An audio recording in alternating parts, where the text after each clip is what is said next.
காலம் ஒன்று புது கோலம் கொண்டு மணவாசல் தேடி வருமே.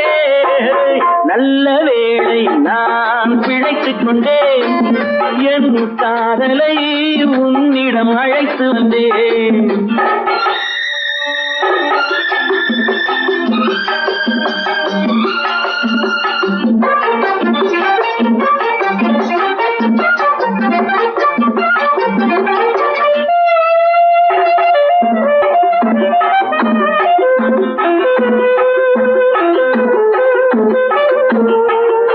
கண்மேல் பிறந்து கைமேல் முடியும் கதையில் என்ன தயக்கம், மலர் கட்டிலறையில் அன்பு கிட்டும் வரையில் சொல்லும் காவியத்தில் வரும் மயக்கம்.